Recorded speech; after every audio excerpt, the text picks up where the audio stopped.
आमदार डॉक्टर आशिषराव देशमुख यांनी मुंबई अधिवेशनात केल्या आरोग्यविषयक विविध मागण्या. सावनेर कळमेश्वर क्षेत्रातील आरोग्यविषयक सुविधांवर प्राधान्याने भर द्या. सावनेर कळमेश्वर क्षेत्राचे लोकप्रिय आमदार डॉक्टर आशिषराव देशमुख यांनी मुंबई अर्थसंकल्पीय अधिवेशनात लक्षवेधी सूचनेच्या माध्यमातून सार्वजनिक आरोग्य विभागासंदर्भातील महत्त्वाच्या मागण्या सभागृहात मांडल्या. आजच्या या युगामध्ये शहरामध्येच नव्हे तर ग्रामीण भागामध्ये सुद्धा मधुमेहाचे प्रमाण जनसामान्यात मोठ्या प्रमाणात वाढलेले आहे. अशा परिस्थितीत किडनीच्या डायलिसिसची मोठ्या प्रमाणात गरज पडत आहे. ग्रामीण भागातून शहरात जाण्या-येण्यासाठी लागणारा अत्याधिक वेळ आणि होणारा खर्च अवाढव्य असतो. अशा परिस्थितीत राज्यातील प्रत्येक तालुक्याच्या ठिकाणी असलेल्या उपजिल्हा रुग्णालयात शासनाने डायलिसिस मशीन उपलब्ध करून द्याव्यात, जेणेकरून ग्रामीण भागातील रुग्णांना वेळेवर वैद्यकीय मदत मिळेल. तसेच सावनेर विधानसभा क्षेत्रातील कळमेश्वर आणि पाटण सावंगी उपजिल्हा रुग्णालयासंदर्भात सुद्धा शासनाने तातडीने निर्णय घ्यावा, तेथे डायलिसिसची सुविधा तातडीने उपलब्ध करून द्यावी, अशी आग्रही मागणी आमदार डॉक्टर आशिषराव देशमुख यांनी सभागृहात व्यक्त केली. सुप्रीम कोर्टाच्या निर्णयानुसार महाराष्ट्र राज्यातील 6वी ते 12वी इयत्तेत शिक्षण घेत असलेल्या मुलींना बायोडिग्रेडेबल मोफत सॅनिटरी नॅपकिन देण्यात यावे. सावनेर कळमेश्वर विधानसभा क्षेत्रातील महिलांकरिता आपण डिस्ट्रिक्ट मायनिंग फंडमधून मोफत सॅनिटरी नॅपकिन देण्याचा प्रयत्न करत आहे, परंतु सार्वजनिक आरोग्य विभागामार्फत ग्रामीण भागातील विद्यार्थ्यांनी व महिलांना राज्य सरकारने सॅनिटरी नॅपकिन उपलब्ध करून महिलांचे आरोग्य सुरक्षित करावे. 14 वर्षांवरील मुलींना सर्व्हायकल कॅन्सरपासून संरक्षण मिळावे, यासाठी सर्व्हायकल कॅन्सर प्रतिबंधात्मक लसीकरण मोहीम प्रभावीपणे राबवण्याचीही आवश्यकता आहे. राज्याचे मुख्यमंत्री श्री देवेंद्र फडणवीस यांनी मुख्यमंत्री सहायता निधी कक्ष सुरू करून महाराष्ट्र राज्यातील जनतेच्या आरोग्याची हमी घेतली आहे.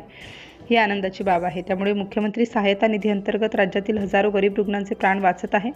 2000 कोटी रुपयांची अतिरिक्त तरतूद करण्यात यावी, जेणेकरून गरजू आणि आर्थिकदृष्ट्या दुर्बल रुग्णांना वेळेवर उपचारासाठी मदत मिळू शकेल, अशी मागणीही आमदार डॉक्टर आशिषराव देशमुख यांनी अधिवेशनात केली. विधानसभेत केलेल्या या अभ्यासपूर्ण मांडणीचे सर्व स्तरातून कौतुक होत आहे.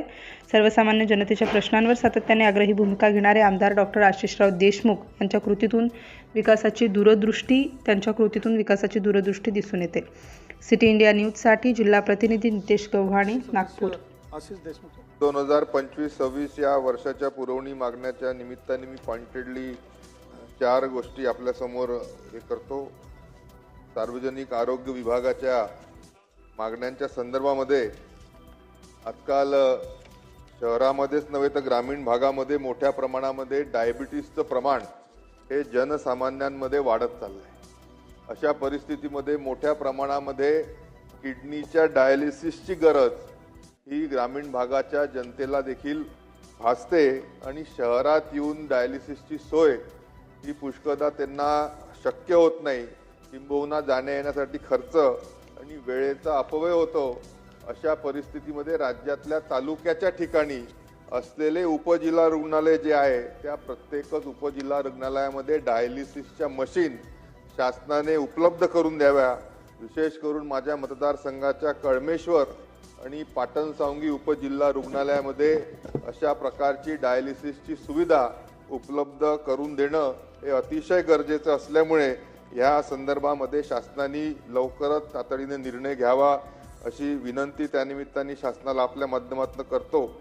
सोबतच सुप्रीम कोर्टाने 31 जानेवारी 2026ला एक अतिशय मोठा निर्णय दिला आहे की 6वी ते 12वी वर्गामध्ये असलेल्या मुलींना सॅनिटरी नॅपकिनच्या माध्यमातून कंपल्सरी देणं हे केलेलं आहे. अशा परिस्थितीमध्ये शासनाने महाराष्ट्र सरकारने या संदर्भामध्ये काय योजना केली आहे, किंबहुना येणाऱ्या 6 तारखेच्या अर्थसंकल्पामध्ये त्या पद्धतीची भरीव तरतूद ही करणं सुप्रीम कोर्टाच्या निर्णयानुसार आपल्याला क्रमबद्ध आहे आणि त्या माध्यमातून बायोडिग्रेडेबल आणि फ्री सॅनिटरी नॅपकिन्स या राज्यातल्या सर्व 6वी ते 12वी असलेल्या मुलींना मिळावे अशी विनंती करतो. सोबतच ज्या वयोगटामध्ये मासिक पाळी महिलांना येते अशा सर्वांना सार्वजनिक आरोग्य विभागाच्या माध्यमातून जर सॅनिटरी नॅपकिन विशेष करून गावांमध्ये मिळाले तर त्यांचं देखील हायजीन आणि हेल्थच्या दृष्टीने चांगलं होऊ शकतं. आम्ही माझ्या मतदारसंघामध्ये प्रयत्न करतो की डिस्ट्रिक्ट मायनिंग फंडाच्या माध्यमातून सर्व गावातील महिलांना ज्या वयोगटात त्यांना मासिक पाळी येते त्यांना सॅनिटरी नॅपकिन द्यावे. पण राज्य स्तरावर जर ही भूमिका राज्य सरकारने घेतली तर नक्कीच ग्रामीण भागाच्या महिलांना आरोग्याच्या दृष्टीने चांगली अशी सोय सरकारने उपलब्ध करून द्यावी अशी विनंती करतो. ज्या 14 वर्षाच्या मुली आहेत ज्यांना अन्यथा त्यांच्या आयुष्यामध्ये कॅन्सर होऊ घातलो, त्यांना सर्वायकल कॅन्सर नाही झाला पाहिजे म्हणून वॅक्सिनेशनची सुविधा आजकाल उपलब्ध झाली आहे. WHO प्रोटोकॉलमध्ये त्याचा समावेश आहे.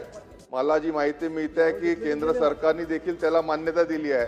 राज्य सरकारनी कॅन्सर पासून दूर राहण्याच्या दृष्टीने या सर्व मुलींना सर्वायकल कॅन्सर वॅक्सिन हे या वर्षापासून देणं जर चालू केलं तर नक्कीच आपल्या राज्यामध्ये वाढत असलेला कॅन्सर हा कमी होण्यासाठी त्याचा फायदा होईल. त्या दृष्टीने देखील सरकारने योजना आखावी आणि ह्या वॅक्सिनेशनची सुरुवात तात्काळ स्वरूपामध्ये करावी अशी विनंती सरकारला त्या निमित्ताने करतो. मुख्यमंत्री सहायता निधीच्या माध्यमातून सन्मान्य आपले मुख्यमंत्री देवेंद्रजी फडणवीस यांनी अतिशय चांगली अशी सुविधा सर्व राज्यातल्या रुग्णांसाठी, अन्यथा त्यांचा दुर्धर आजारामुळे मृत्यू झाला असता अशा लोकांना उपलब्ध करून दिली आहे. माझ्या माहितीनुसार मागच्या वर्षीच्या बजेटमध्ये फक्त 500 कोटी रुपयाची तरतूद ही मुख्यमंत्री सहायता निधीसाठी होती. ती वाढून 2000 कोटीपर्यंत जर झाली तर नक्कीच कित्येक हजारो लाखो रुग्ण जे मृत्युमुखी पडतात त्यांना त्याचा फायदा होऊ शकेल.